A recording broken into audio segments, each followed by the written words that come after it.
මේ අතිගරු ජනාධිපතිතුමාට මේ ටික කියන්නේ. අතිගරු ජනාධිපතිතුමනි ඔබතුමා නොදැන ඔබතුමාගේ රාජ්‍යයේ ආණ්ඩුව ඔබ අපි සියලු දෙනාගේ රාජ්‍යයේ ඔබතුමාගේ ආණ්ඩුව අවසාන කරගන්න වැඩකට තමයි මේ අත ගහලා තින්නේ. ජෙනරල් සුරේෂ් සලේගේ නඩුව එසේ මෙසේ නඩුවක් නෙමෙයි. ඔබතුමාට වැඩිය අපි වයසෙන් අඩුයි. නමුත් අපි දේශපාලඥයෝ නෙමෙයි. මම නීති වෘත්තිකෙක් කියන තැන ඉඳගෙන තමයි මම මේ කියන්නේ. අතිගරු ජනාධිපතිතුමනි මේ ජෙනරල් සුරේ මේ ඊස්ටර් සන්ඩේ ඇටැක් එක ගැන විමර්ශන රාශියක් කෙරුවා. මීට ඉස්සෙල්ලා කතා කරපු අය ඒක කිව්වා. FBI එක, රෝ එක, ඊශ්‍රායලය, M16, ස්කොට්ලන්ඩ් යාඩ්, ඕස්ට්‍රේලියා, මෝල්ඩිව්ස් ආරක්ෂක අංශ වලින් මේක කෙරුවා. ලංකාවෙත් TID, CID විශාල විමර්ශන ප්‍රමාණයක් කෙරුවා. තවත් ඒවෙන් කිව්වා. මේ හැම විමර්ශනයකින්ම ඔප්පු වෙලා තියෙන්නේ එකම දෙයයි. ඒ තමයි සහරාම් හෂීම් සහ නෞෆ මෞලවි කියන ප්‍රධාන දෙදෙනා විසින් ISIS සංවිධානයට පසුව සම්බන්ධ වෙලා තවහිද් ජමාත් කියන සංවිධානය හරහා මුස්ලිම් අන්තවාදයත් මුස්ලිම් අන්තවාදී රාජ්‍යයක් බිහි කිරීමේ අවසාන අරමුණ වෙනුවෙන් තම කැමැත්තෙන් ජීවිත දෙනවා කියලා කරපු ප්‍රහාරයක් ඒකේ තියෙන කියන එක තමයි ඔප්පු වෙලා තියෙන්නේ. ඒ ප්‍රහාරය රාජ් පටේල්ගේ FBI එකට දීපු වාර්තාවේ ඒක තියෙනවා. ඇමරිකා එක්සත් ජනපදයේ ඒක ගැන නඩුව අහලා ඒක ඔවුන්ට වැරදිකාරයෝ කරන්නත් ඔවුන් තීන්දුව කළා තියෙනවා. ඒක තමයි ලෝකයේ පිළිගත්ත මතය. හැබැයි ඒකට පටහැනි මතයක් ඔබතුමාගේ රජයේ නොමේරු නිලධාරියෙක් දේශපාලඥයෙක් නොමේරු අමාත්‍යවරයෙක් නොමේරු මතයක් ඉදිරිපත් කෙරුවා. ඔහු කියන්න උත්සාහ කරනවා මේ බෝම්බ ප්‍රහාරයෙන් පස්සේ ඒ ප්‍රහාරය ඇතුලේ හිටියා සාරා ජෙස්මින් කියලා පුජ්‍යල් තනත්තියක්. සාරා ජෙස්මින් අබූ බකර් කියන පොලිස් නිලධාරියා විසින් මුලින්ම කල්මුණේටත් කල්මුණෙන් මඩකල්පුවටත් මඩකල්පුවෙන් මන්නාරමටත් රැගෙන ගිහිල්ලා ඉන්දියාවට අරන් ගියා. ඒ කියන තුල ඔබ උත්සාහ කරනවා කියන්න ඔබගේ දේශපාලන සගයා උත්සාහ කරනවා ඉන්දියාව විසින් සාරා ජෙස්මින්ව ආරක්ෂා කරනවා කියලා. ඒක මත ඔබට පක්ෂ සමාජ මාධ්‍ය විසින් මතයක් පතුරවනවා. ඒ තමයි මේ සාරා ජෙස්මින් මේ ප්‍රහාරය පසුපස හිටියේ අපි කෙලින්ම කතා කරන අය. ඉන්දියාවට අවශ්‍ය වුණ ගෝඨාභය රාජපක්ෂ මහත්මයාව ජනාධිපති කරන්න. ඒ වෙනුවෙන් ගෝඨාභය රාජපක්ෂ මහත්මයාත් සලෙත් එකතු වෙලා ප්‍රහාරයක් එල්ල කෙරුවා. ඒ ප්‍රහාරය එල්ල කරන්න ඉන්දියාව තමයි මහමොලකරු හැටියට හිටියේ කියලා කියන්න. අමතක කරන්න එපා මේක මහා භයංකර ප්‍රකාශයක්. ඔබතුමා ඉගෙන ගන්න ඕන වචන තුනක් තියෙනවා. International law, international relations, international diplomatic relations කියලා. ඒ තුනම මාස්ටර් කරන්න ඕන විෂයන් තුනක්. ඔබතුමා ඒක කරන්න වෙලාවක් නැතුව ඇති. ඒක කරපු කෙනෙක්ගෙන් උපදෙස් ලබා ගන්න. මතක තියාගන්න. ඔය ප්‍රකාශය ඔය විදියටම කරන්න කාටද අවශ්‍ය වෙලා තියෙන්නේ කියන එක ඔබ තේරුම් ගන්න. මෛත්‍රීපාල සිරිසේන කියලා බොහෝම වැදගත් ජනාධිපති කෙනෙක් හිටියා ලංකාවේ. එයාට ශ්‍රේෂ්ඨාධිකරණයේ විමර්ශනයේ අවසානයේ මම මේ තීන්දුව දෙන දවසේ හිටියා.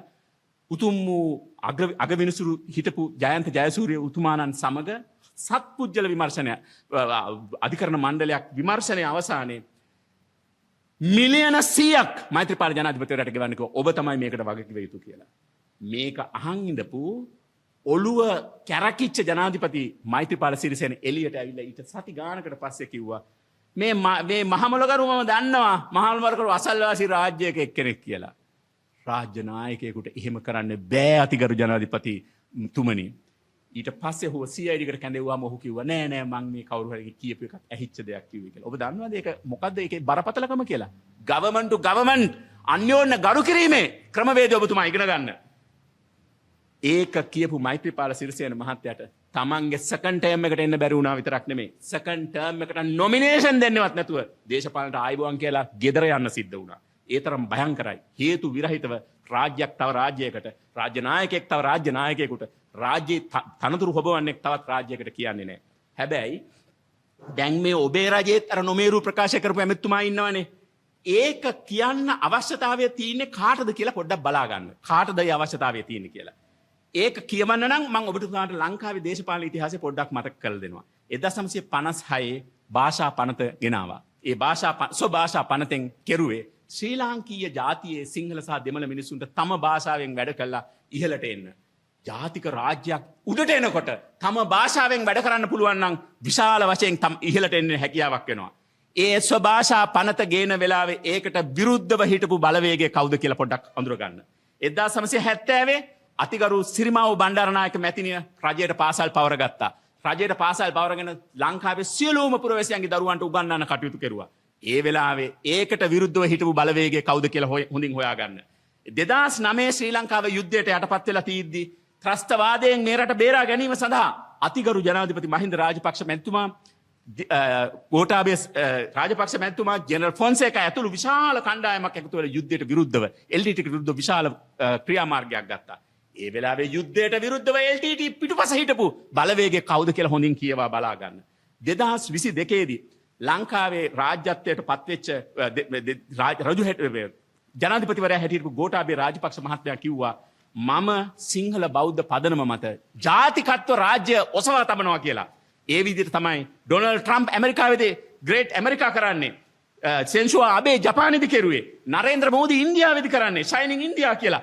වින්සන් චර්චිල් මහ බ්‍රිතාන්‍යයේදී කරන්නේ. එහෙම කියපු ගෝඨාභය රාජපක්ෂ ජනාධිපතිවරයා තව ටිකක් ඉදිරියට ගියා නම් ඉන්දියාව නැගිනවා වගේ ලංකාව නැගිනවා. හැබැයි ඒ වෙලාවේදී ගෝඨාභය ජනාධිපතිවරයා පන්නලා දාන්න, එලවලා දාන්න අරගලය කරද්දී අරගලයේ පසුපස හිටපු බලවේගය තේරුම් ගන්න. එතකොටද තේරෙයි ඔබතුමාගේ රජය දැන් මේ මොන බලවේගයේ අවශ්‍යතාවයටද වැඩ කරන්න කියලා.